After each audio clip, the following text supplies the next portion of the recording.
They want to teach you a lesson. They want you to be broke. They want you to struggle to function in society, and they want you to have no voice.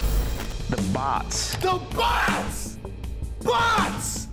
The bots! That's a term for buying into this false reality. people like, it's like telemarketer callers like. You want to be miserable, weak, by getting you to a point where you no longer think for yourself. They can just tell you anything is true. They don't want me talking about this right now. Why is that? Because they want you to be controlled and fatter and dumber and weaker. Empty brains, empty hard disks, and plug in the new program for whatever they think is applicable at the time. Yo, a lot of you need to wake up. Wake up! Come back to reality!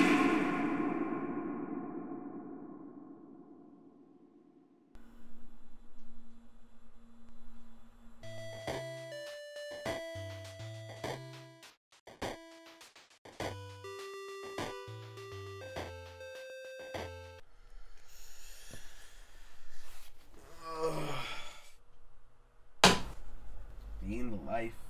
Why did I decide to do a day in the life video? I'm not a morning person at all.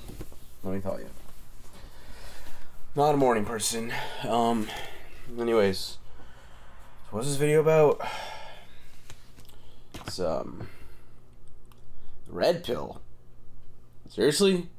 Don't get me wrong, this topic has been surging in popularity for a reason. We've been living through an epidemic of men who are lonely and depressed, and this self-help stuff resonates with them because there is legitimate value in it. But this modern version of the red pill, or the manosphere, whatever you want to call it, it's not just about the self-help anymore. It's also about being an antithesis to feminism and the direction mainstream culture has taken over the last decade or so. It's about fighting back against the matrix that is our society and waking up the bots. But what if I told you that Sneako and Andrew Tate are also bots, just not in the way that you might think? To explain, we'll need to start with some definitions. So, in red pill terms, what exactly is a bot?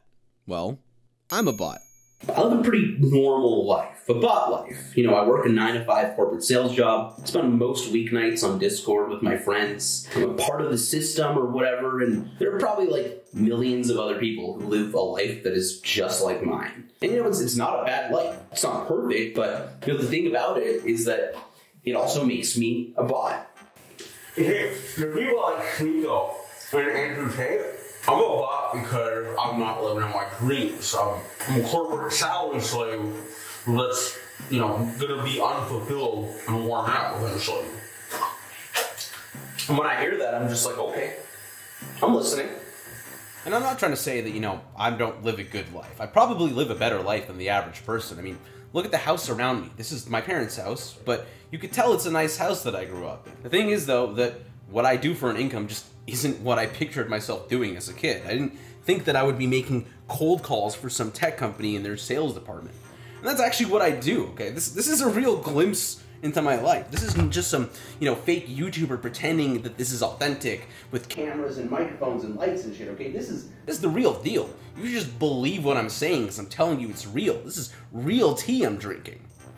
But the truth is, honestly, that when I was a kid, I thought that I was going to be like a rock star or the next Tarantino or something. And I'm not trying to say that I can't be those things now, but, you know, I'm an adult, I have a job, I have responsibilities, I just don't have the time to throw into my passions like I used to. So it's going to be an uphill battle if I want to. And that brings us to the first big lesson from the red pill that I can actually get behind. You gotta work hard to achieve your dreams. You can't just sit on your ass and be lazy about it like I have. And don't worry, we'll get into my criticisms of the red pill in due time. But first, I'm trying to paint a picture here, okay? Being a bot is a little more than just having unrealized dreams or working a corporate job like everyone else. Really, it comes down to how society is shaping your beliefs so that you end up becoming a weak male. And that doesn't just mean physically weak, although that is a part of it. It means how you lack value as a man. So if you're making an average income, you lack confidence, you're physically out of shape, you're unable to embody the qualities of a leader, then you're probably a bot, at least according to the red pill.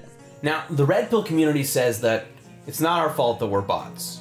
The system is just rigged against you, and we're only bots because we take part in it. You see, the red pill community is always talking about the Matrix and how it dupes people into becoming bots. Essentially, what they're really talking about here is something called socialization, the degree to which your values, behaviors, and thoughts are a result of the culture and society that you take part in. Now, don't tell Sneeko I told you this, but socialization ain't such a bad thing. For one, it's the reason that we don't live like wild animals right now. Without any concept of society or social structures, we'd all just be surviving on our own without any sense of language or teamwork. Our ability to collaborate is essential to living in the world we do today. All the ways you interact with people, businesses, communities, it's all possible because on some level we've come to an agreement on how the world should work, a consensus. The point is that it's something that we need and that we greatly benefit from, but it does come with a catch. It can be taken too far. The more you give into social pressure of what everyone else is doing, the less of an individual you become, because you're always putting the group before yourself. And on some level, we're all doing this in subtle ways. How many of your opinions came from you, and how many of them came from the stuff you watch? How much content you consume because you wanted to, and how much of it was because the algorithm wanted you to? Did you want to watch this video, or did YouTube want you to watch it? In all of these cases, the answer is some mixture of both, which means that within that collection of ideas and beliefs and actions that combine to form your identity, some of it isn't coming from you. It's coming from socialization. But that's just the mechanism for how we become bots. For the Red Pill community, the important thing is...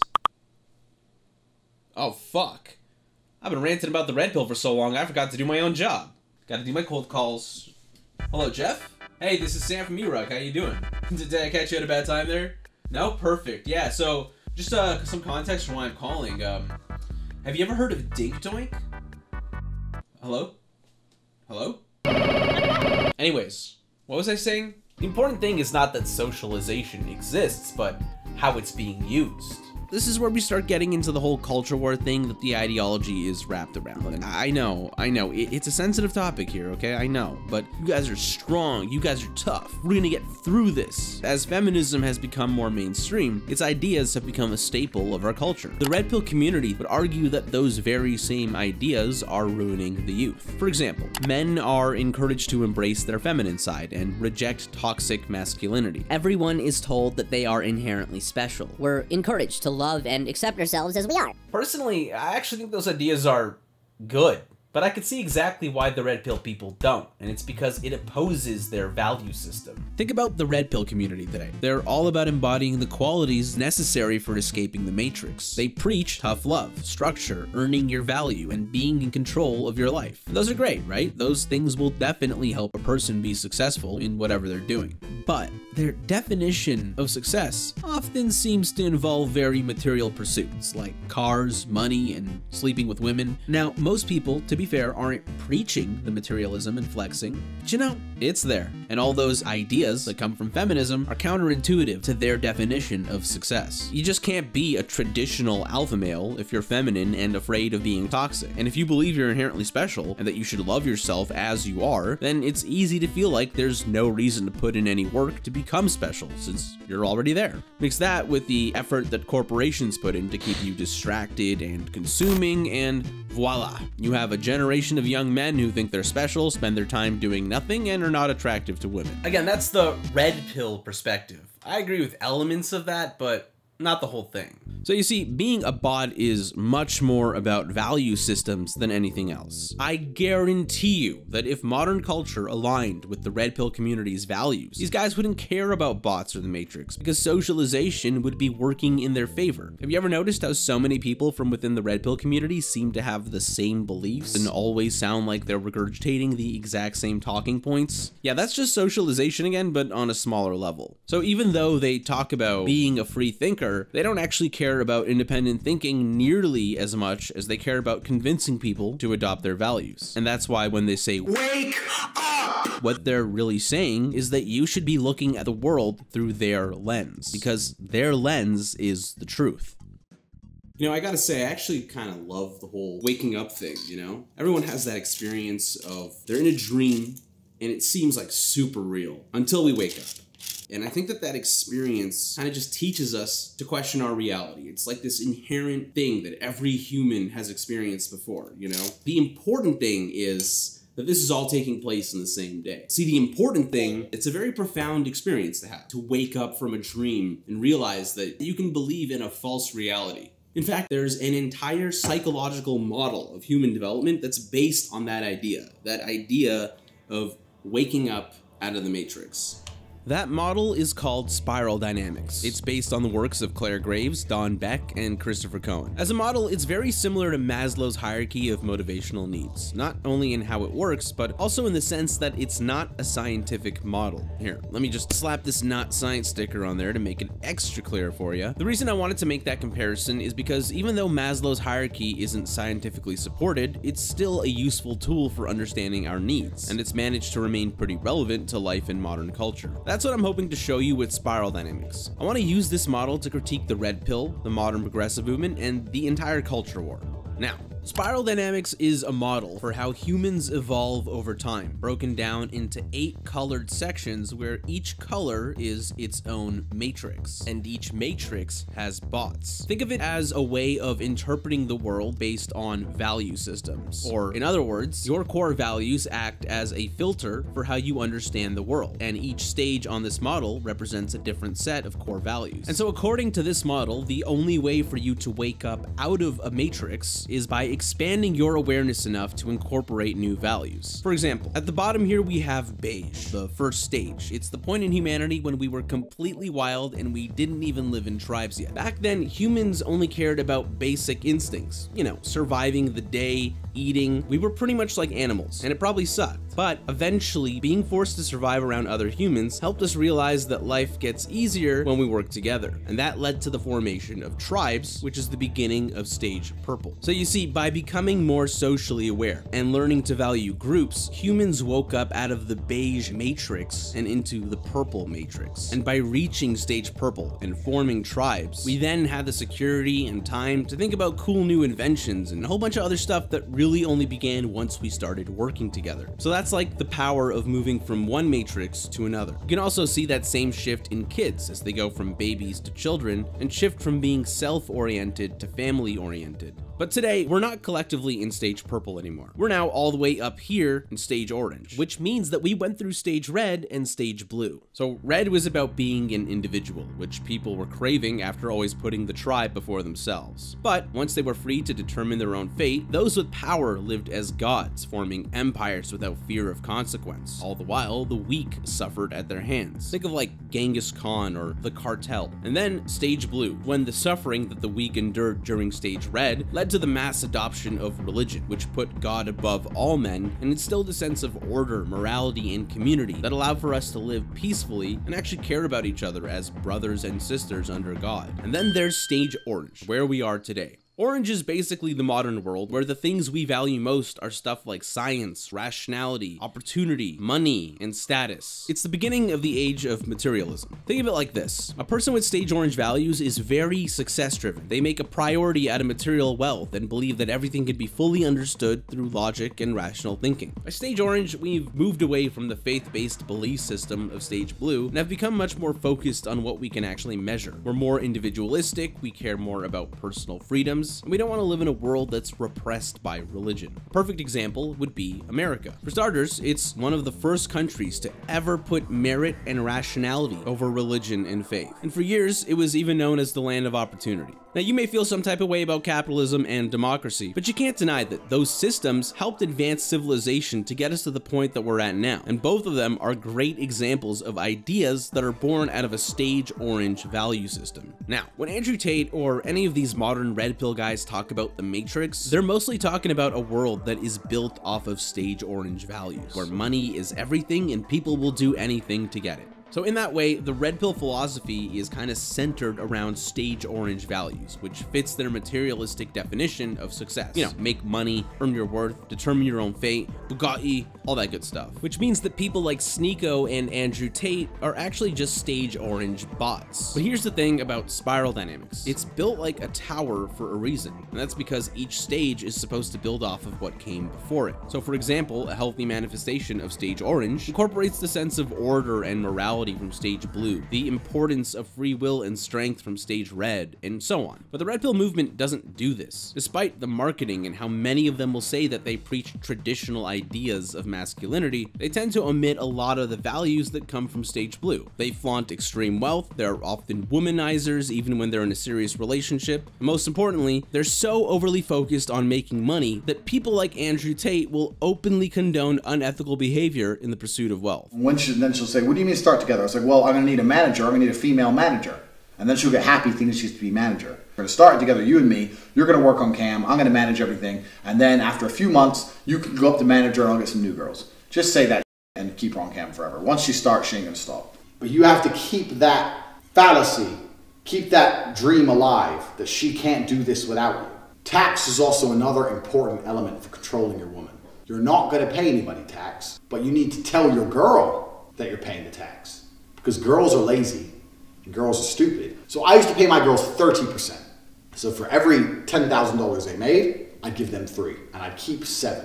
They thought they were on 50%. And I said that the disparity is because of taxes. So you're on 50%, but we had to pay the tax first, and then it's 50-50. I used to do this all the time. I used to print out some random tax forms and say, yeah, sign here and sign this. What is it? It's for the tax. You want to pay the tax or not? Oh, okay. And they just sign away. They don't know what the signing. I'll throw them away afterwards. But they think something's happening. Something real's happening. Nothing's happening besides me getting rich. The women who were on stream were beautiful, but they didn't have a clue what to say. They were saying all the wrong man. You gotta lie to him. You gotta lie to him. I had these guys selling their houses, life savings, loans, all of it to me. Give me it all. I know you don't feel bad at all. Why the f would I care? I don't feel bad either. That's not a traditional man. This is a traditional man.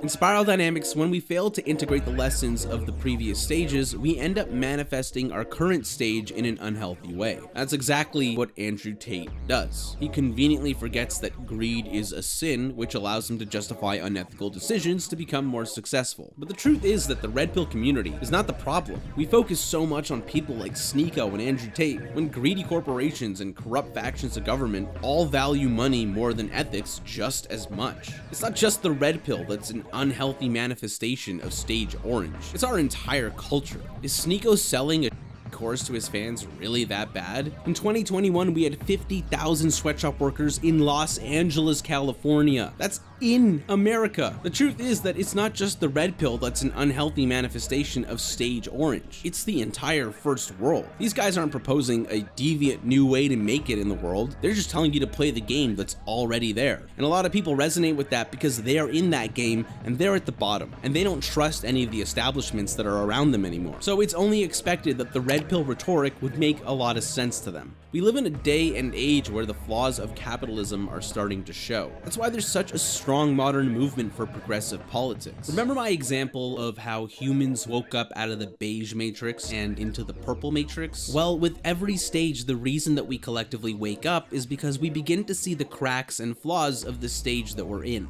Well, today we're seeing the cracks of stage orange, and it's causing us to once again wake up. We have severe income inequality that keeps getting worse, a corrupt government, and corporations that have way too much control. People feel disaffected, hopeless, and like they don't matter. These are the inevitable issues of a stage orange value system exhausting itself, and it's what's causing people to adopt the values of stage green. Green is characterized by things like equality, equity, striving for harmony and unity. Where orange viewed the world as a marketplace, green views the world as a community where we collectively need to take care of each other and our planet. People with stage green values want a system that accounts for people at the bottom of our social hierarchies, and they recognize that not all problems can be solved with cold hard logic. Sometimes we also need to focus on our emotional well-being.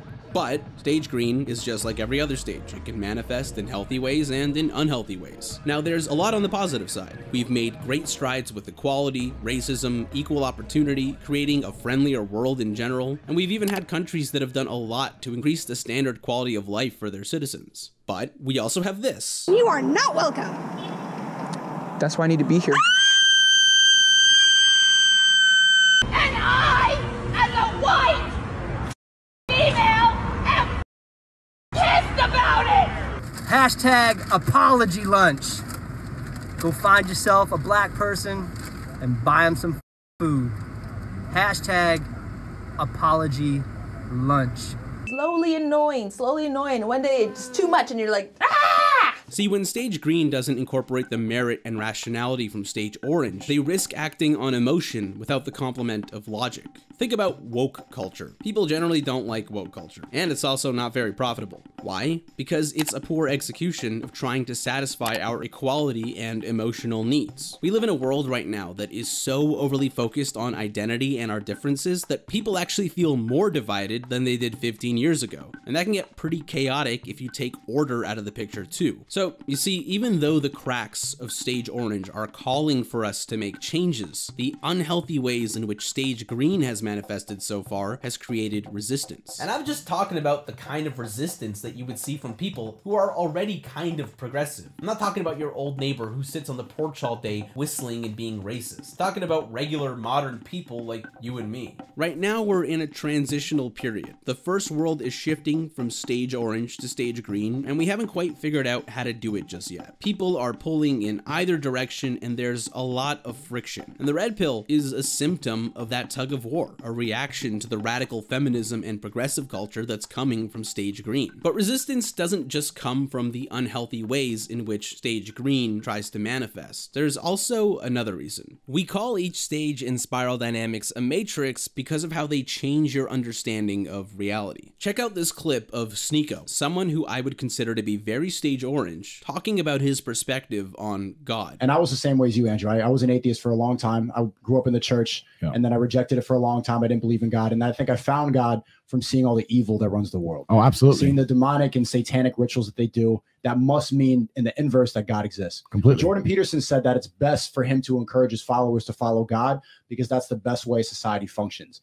It's not a matter of reading the book and thinking there's a guy in the sky who's watching over you. I think that you can see God as an idea. Jordan Peterson's trying to tell his followers to believe in God because he likes the idea of the collective consciousness behaving in a certain manner. And I think that when that happens, God within itself exists. Notice how he doesn't necessarily think that God is a literal man in the sky, as the Bible describes, but that the value of God comes from the concept itself. That's a much more material and rational interpretation than taking the Bible at face value, which is exactly what Stage Blue would do. That difference in perception completely changes how you think the world works. Now imagine that each stage is like a lens over reality, and every perception you have is filtered through that lens. So depending on which matrix you're in, you might be seeing the world in a completely different way from someone in a different stage. And that's where the conflict in our culture war really begins. The fact that we're all so sure that our interpretation of reality is the truth and that other interpretations are wrong. And that concludes my shift. It's 5 p.m. Kind of thought the video was going to be over by now, so I think that means you're coming out with me for my Friday night. So there is a potential way forward in this little culture war that we have. And the answer comes from the next stage in Spiral Dynamics, Stage Yellow.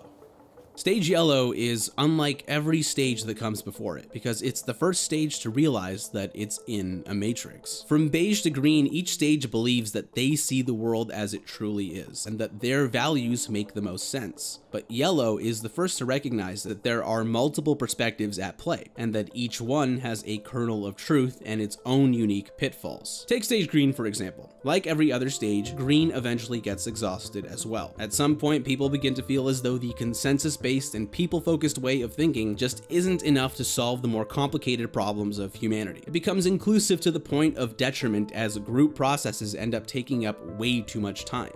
Okay, is there a speaker against name, chapter, pronoun? Point of personal privilege. And that creates a need for people to break out of the group and offer their unique contributions to the world in a completely independent and free way. And that's usually done by combining different ideas, theories, and models and distilling new connections from them. That's the beginning of Stage Yellow. It's a much more holistic view of the world that acknowledges the value in all value systems, while also recognizing that there's a time and a place for when they should be applied. For example, Stage Green might be right about striving for equity, but that doesn't mean that we should get rid of all hierarchies. Sometimes it's in our best interest to be cold and rational or even opportunistic. Like I said, there's a time and place for everything. There is no blanket solution to our problems. We need to combine our ideas and strike the right balance balance to create the best possible systems. Now, what makes yellow different from a healthy stage green is perspective. Green is accepting of everyone. It's inclusive, multicultural, anti-oppression, but it sees that perspective as the best perspective, instead of realizing that the evolution of our values is like a tower, and each floor is equally essential. Now, in the first world, most people are stage orange, and they either lean towards green or blue. But stage yellow, that's a little more rare. Now, I could give you some examples, like Steve Jobs or Carl Sagan, but since this is a YouTube video, why don't I give you an example of a stage yellow YouTuber? So, let's talk about Destiny. What's cool about Destiny is that he's been streaming for so long that his fans have actually watched him go through the spiral. Back in the Nebraska Steve days, Destiny saw the world through a much more stage orange lens. He believed that hard work and merit was enough to make you successful. He was very libertarian, he was highly rational, and generally, he had more conservative values. But then as he got more successful and moved to California, some of his views began to change. Once he got rich, he began to realize how broken the system was. Everything is so much easier once you're rich, and it's stacked against you if you aren't. He recognized that luck played a major factor in his success, and that not everyone could do what he did, no matter how hard they worked. And in general, he just became a lot more progressive than he used to be. Then as the years went by and he continued to debate people, he started seeing that there are good and bad arguments on both sides of the political spectrum. Good and bad people from different value systems. Eventually, he started to become more empathetic to those he considered bad actors in an effort to shift their views. Understanding that people are coming from a different perspective and trying to meet them there in order to slowly guide them towards understanding his perspective, which is a very stage yellow behavior. Whereas in the previous stages, people are more likely to filter the other person's perspective through their value system. Now, Destiny is far from perfect. In fact, he's honestly not even the best example of a stage yellow YouTuber. That would probably be Lex Fridman, but I chose him as my example for two reasons. One, it's because he self-identifies as an omniliberal, which is literally a pragmatic mix of different political ideologies. And two, he's not a centrist. There's a big difference between being stage yellow and being a centrist. Destiny has a very specific political leaning. He leans to the left. And by the way, I'm not saying it's bad or good to be on the left, to be on the right, or to be a centrist, but he got there based on his understanding of the various perspectives at play. And that's because understanding multiple perspectives doesn't mean that you're being pulled in every direction. It just means that you recognize the value in all of the different value systems, which informs your understanding of how new systems can be built. That's why Destiny is simultaneously liked and hated by people from every side. Because even if his conclusions are not always the best, he is always at least willing to listen to people and consider what they have to say. Well, most of the time. Like everyone else, he has an ego and he has his biases. But if you ask me, that general mentality is something that we can all learn from. In fact, I'm gonna go play some music with my friends right now, but we don't agree on everything, so in the spirit of multiple perspectives, I'm gonna ask them what they think about Andrew Tate and the Red Pill. Austin, I want to ask you about Andrew Tate. Top G? Top G. I want to ask you about Top G. Top G. What do you think about him? I love Andrew Tate. Why? You're gonna break it down for me. Okay, let's see. Andrew Tate, like Jordan Peterson, is all about not being a pussy and like seizing the day, like being a beast. It's just motivation for men to be strong, be the best version of yourself, make money, be valuable. You have one life. You should do something with it. Like realistically, like if you have money, like he's proof. Like you have money, women behave a way around him. So I think that like these people who dislike Andrew Tate are disliking him with a passion behind the idea that we don't necessarily need to like go through these struggles that we're struggling through today and that we're inevitably going to struggle through tomorrow. It's almost like giving up on the idea of a better system that, you know. Okay, but what are you doing right now to counter that? Like what are you doing right now? Like you being capitalism doesn't help you any better, or it doesn't change the system any faster. Like he's right that you will have more power and a better life with money. First of all, I do like the things Andrew Tate has to say. Taking control and focusing on something specific, like it's to help people. But you're accepting that the world is driven off of people's value, which a lot of people want to believe is something implicit to being alive. What about like the crazy mindful Buddhist folks who can like free themselves of materialism and like, you know, find true happiness through inner peace or whatever the hell, right? In the end, I think that the main takeaway from all of this is that it all comes down to your awareness and understanding. Today's progressive culture has a big piece of that. It tries to be empathetic to the struggles of people and it values their emotional well-being. But the empathy doesn't translate to the people it disagrees with. And progressives have a tendency to put their values over everyone else's values. And that's the problem. We all so badly want to defend our beliefs that we don't really give a crap about the ones we think are wrong. But the thing is, there's a reason that wisdom and wise people come from having a lot of life experience. It's because the more you experience in life, the more you understand yourself. And the more you understand yourself, the more you understand the world and the people around you. Even if someone is wrong, they're still worth understanding. That's how you make progress and resolve conflicts. But in order to do that, you have to overcome bias and really try to see things from their perspective. Something that I've realized lately is that I want to be less focused on having arguments and more focused on having conversations. Arguments only ever lead to fighting and more division. And as people, I truly think that we're at our best when we come together. So you know what? I'd rather open myself to the possibility of being wrong if it means I'm coming out of it a more loving and understanding person. But that'll never happen if I'm only ever willing to do things my way. It's kind of like music. There's a magic to jamming with people that you just can't recreate by yourself because it requires the energies of everyone that's involved. The music we play together is something that's greater than the sum of our parts. It's an amalgamation of how we're all interpreting the same progression in different ways. Some of us are metal guys, some of us are more into classic rock. I'm personally more into indie music. Our influences and musical styles are totally different. But when we come together, we're able to create something that's entirely new. We're forced to take off our rigid lenses of perception and play something that works with what everyone else is contributing to the sound. That's how you create something beautiful. Because at the end of the day, if you're just focused on the sound you want to make, then the jam is never going to work. The only way to create true harmony is to listen.